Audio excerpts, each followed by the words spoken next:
Good morning students, कैसे हैं आप सभी लोग। जैसा कि आप लोग जानते हैं कि नरेशन का सीरीज़ चल रहा है इस समय। तो सैटरडे को मैंने आप लोग को इंट्रोगेटिव सेंटेंस का पार्ट फर्स्ट पढ़ाया था।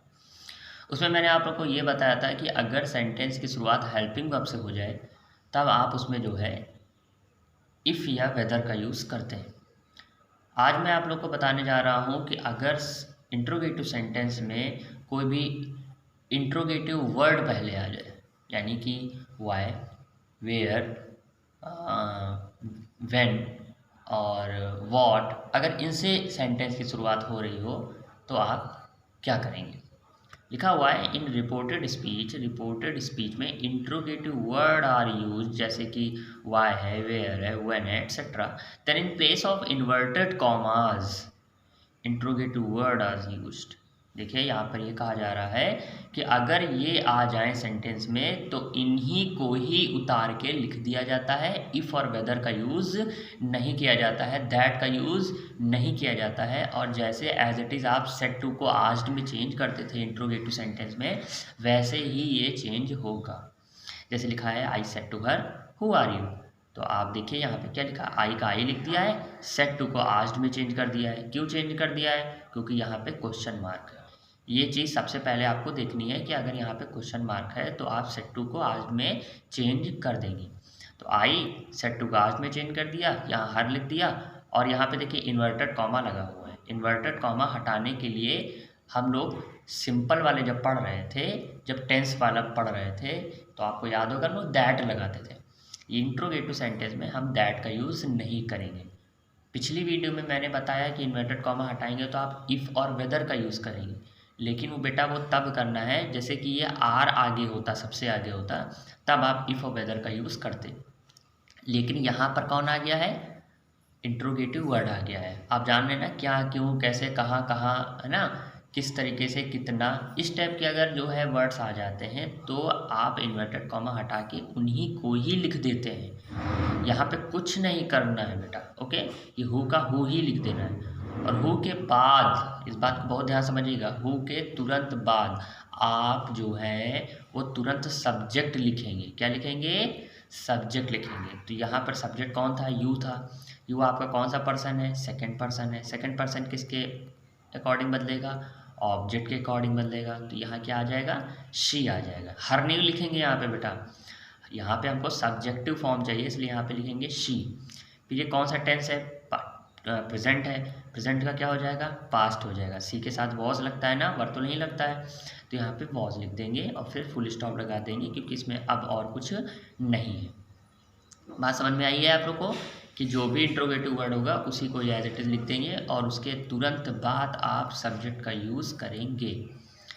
और देखते हैं अभी, अगर लिखा है I said to her who are you and where are you coming from, कि तुम कौन हो, कहाँ से आए हो।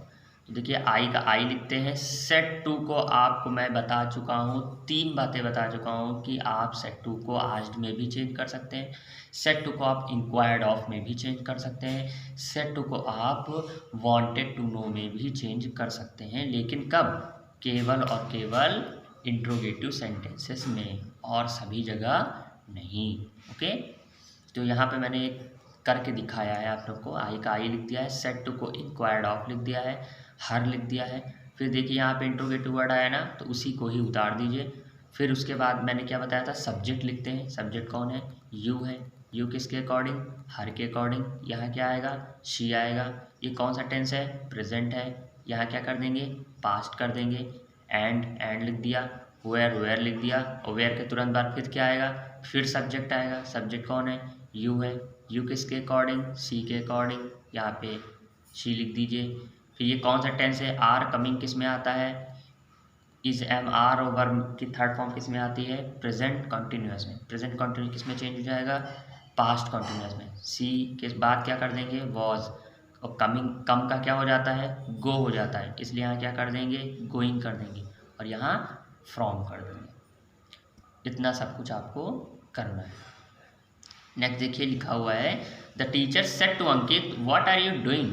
अब यहाँ पे देखिए द टीचर का द टीचर लिखा, सेट टू को आस्क्ड में चेंज कर दिया, अंकित को अंकित कर दिया, और देखिए इंट्रोगेटिव वर्ड आया ना, इसी को ही लिख दिया।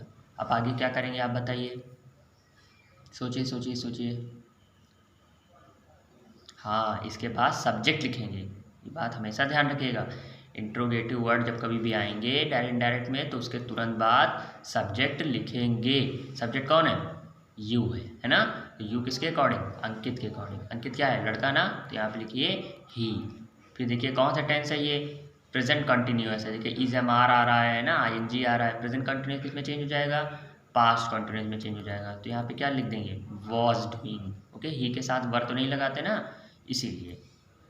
अब देखिए नेक्स्ट, देखिए लिखा हुआ he said to me where do you live, where do you live, तुम कहाँ रहते हो। तो यहाँ पे देखिए ही का ही कर दिया, सेड टू का आस्क्ड में चेंज कर दिया, मी का मी कर दिया, और देखिए ये इंट्रोगेटिव वर्ड आया तो इसी को उतार दिया। उसके बाद क्या करेंगे?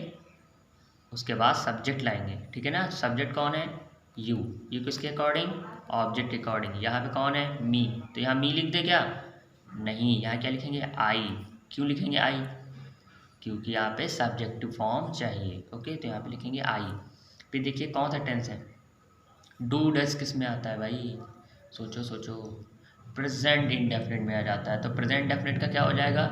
पास्ट इंडेफिनिट हो जाएगा। तो कुछ बच्चे सोचेंगे कि ला डू का क्या करते हैं, पास्ट इंडेफिनिट में डिड लगा दें। लेकिन अगर आप यहाँ पे डिड लगाएंगे, सोच लीजिए यहाँ पे मैंने डिड लगा दिया, ठीक लगा दिया, तो क्या डिड के बाद सेकंड फॉर्म या थर्ड फॉर्म आती है? नहीं आती है। चलिए छोड़िए, चलिए आती है, मान लीजिए कि चलो आ जाती है। तो डिड तो आप ये पढ़े हैं ना कि डिड का यूज़ हमेशा नेगेटिव और इंट्रोगेटिव सेंटेंस में होता है, और इसके आगे ये कोई इंट्रोगेटिव सेंटेंस तो है नहीं। देख रहे हैं आप इतनी देर से मैं कोई क्वेश्चन मार्क तो लगा नहीं रहा हूँ, है ना। ऊपर वाले में कहीं मैंने क्वेश्चन मार्क तो लगाया नहीं, इसके तुरंत बाद सब असर्टिव बन जाता है इंट्रोगेटिव में। तो आप ये जानते हैं कि यहाँ डिड भी नहीं आ सकता, क्योंकि यहाँ पे निगेटिव और इंट्रोगेटिव सेंटेंस नहीं है। ऊपर सेंटेंस इंट्रोगेटिव है लेकिन नीचे नहीं है। तब क्या किया जाए? तो अगर निगेटिव इंट्रोगेटिव ना हो और पास्ट इंडेफिनिट बदलना हो तो आप सिंपल में चले जाते हैं पास्ट इंडेफिनिट के। पास्ट इंडेफिनिट के सिंपल का नियम क्या होता है कि इसमें सेकंड फॉर्म का यूज़ किया जाता है। इसलिए लिव का क्या हो जाएगा? लिव्ड हो जाएगा, और सिंपली हम इसको यहीं पे ख़त्म कर देते हैं। नेक्स्ट देखिए लिखा हुआ है कि he said to Dinesh how much money do you want. तो यहाँ पे ही का ही करिए, सेड टू का आस्क्ड करिए, दिनेश का दिनेश लिखे, इन्वर्टेड कॉमा हटाइए, इंट्रोगेटिव वर्ड पूरा लिखे, हाउ मच मनी, क्योंकि मनी जो है इसी के साथ चिपका हुआ है तो पूरा लिखना पड़ेगा ना। फिर देखिए वहीं आ गया है, प्रेजेंट कंटिन्यूअस आ गया ना, प्रेजेंट कंटिन्यूअस आ जाएगा, पास्ट कंटिन्यूअस में चेंज करेंगे। लेकिन इससे पहले इसके बाद क्या लिखेंगे? सबसे पहले सब्जेक्ट लिखना जरूरी। सब्जेक्ट क्या हो जाएगा? दिनेश के अकॉर्डिंग चेंज हो जाएगा और यहाँ ही आ जाएगा। अब फिर देखिए यहाँ डू डस आया हुआ है ना, डू डस में अगर आप यहाँ पे डिड लगाना चाहेंगे तो डिड के बाद कोई भी सेकंड फॉर्म थर्ड फॉर्म नहीं आती, पहली बात। और दूसरी बात, डिड तो निगेटिव इंट्रोगेटिव में यूज़ होता है ना, यहाँ कोई नॉट वॉट तो है नहीं। सब बच्चे कहेंगे कि यहाँ हाउ मच तो है ना। देखिए बेटा यहाँ पे मैं कौन सा क्या लगा रहा हूँ? फुल स्टॉप लगा रहा हूँ, क्वेश्चन मार्क नहीं लगा रहा हूँ। रूल्स अलग हो जाते हैं। जब आप कभी भी इंट्रोगेटिव वर्ड्स यूज़ करते हैं तो उसके आगे जो है हम हमेशा सिंपल सेंटेंस बनाने की कोशिश करते हैं। देख रहे हैं he was doing, are you doing था तो सब्जेक्ट पहले ले आया, है ना। जबकि इंट्रोगेटिव वर्ड होता है तो इंट्रोगेटिव सेंटेंस होता है तो आप क्या करते हैं कि इंट्रोगेटिव वर्ड के बाद हेल्पिंग वर्ब लाते। लेकिन यहाँ पे हो क्या रहा है? इंट्रोगेटिव वर्ड के बाद सब्जेक्ट ला रहे हो, इसका मतलब आप उसको सिंपल सेंटेंस बनाने की कोशिश कर रहे हो। तो यहाँ पे ही के बाद वांट की सेकंड फॉर्म ले आएंगे, वांटेड। डिड विड का यूज़ नहीं करेंगे। अगर यहाँ पे नॉट का यूज़ होता तो यहाँ पे ही डिड नॉट वांट हो जाता। ओके, ऐसे नहीं। देखिए कुछ स्पेशल है या इसमें मैं लेकर आया हूँ कि क्या ऐसा संभव है कि कोई ऐसा सेंटेंस हो जिसमें इफ़ का यूज़ ना होके वेदर का ही यूज़ हो। ये पिछले वाले से रिलेटेड है, पिछले वाले से जो पिछला वीडियो था उसी से। देखिए बेटा अगर आपको सेंटेंस में और मिल जाए, क्या मिल जाए? और बहुत सिंपल सा है, और मिल जाए तो इन्वर्टेड कॉमा हटाएंगे तो हमेशा वेदर का यूज़ करिएगा। बस सिंपल है, और कुछ नहीं करना है। जैसे लिखा है यहाँ पे लिखा है then if is not use, तब इफ़ का यूज़ नहीं किया जाएगा, ओनली वेदर इज़ यूज। केवल वेदर का यूज़ होगा वेयर और इज प्रेजेंट, जहाँ पे और प्रेजेंट हो। ओके, जैसे कि सेंटेंस में लिखा हुआ है कि the teacher said to Ramesh, do you want to attend the parade or not, मतलब जहाँ कहीं भी ऑप्शन हो कि करोगे या नहीं करोगे, इस टाइप से। तो आप वहाँ पे लिखेंगे द टीचर का द टीचर, सेड टू का आस्क्ड, रमेश का रमेश, और यहाँ इन्वर्टेड कॉमा है ना, इन्वर्टेड कॉमा है तो आप सोचेंगे आप क्या लगाएं। तो यहाँ पे देखिए हेल्पिंग वर्ब से शुरुआत हो रही है या इंट्रोगेटिव वर्ड आ रहा है, क्या ये इंट्रोगेटिव वर्ड है, क्यों, कैसे, कहाँ, कब, ये है, नहीं है ना, ये हेल्पिंग वर्ब है ना। तो हेल्पिंग वर्ब आती है तो आप क्या लगाते हैं, इफ़ और वेदर का यूज़ करते हैं। लेकिन यहाँ पे सिर्फ और सिर्फ क्या लगाएंगे, वेदर ही लगाएंगे। क्यों वेदर लगाएंगे, क्योंकि यहाँ पे और आया हुआ है, वेदर और का जोड़ा होता है, ठीक है ना। इस बात को बहुत ध्यान से समझिएगा, सिंटेक्स में अधिकतर पूछा जाता है, इंटरमीडिएट में और बाकी अदर कंपटीशन में भी पूछा जाता है। वो लोग यहाँ पे क्या कर देते हैं, इफ़ कर देते हैं और फिर कहते हैं बताइए क्या गलती है। तो आप वहाँ पे ध्यान देंगे कि क्या अगर और लगा हुआ है तो वहाँ इफ़ का यूज़ नहीं होना चाहिए, वहाँ वेदर का ही यूज़ होना चाहिए। ओके, तो आप वहाँ पे वेदर करेंगे, फिर यहाँ पे देखिए डू यू वांट है तो ही वांटेड हो जाएगा। क्यों हो जाएगा, क्योंकि वेदर और इफ़ के बाद हमेशा सब्जेक्ट देखा जाता है, जैसे ऊपर हम लोग देख रहे थे लगातार, सब्जेक्ट यहाँ पे यू है तो ही हो जाएगा रमेश के अकॉर्डिंग।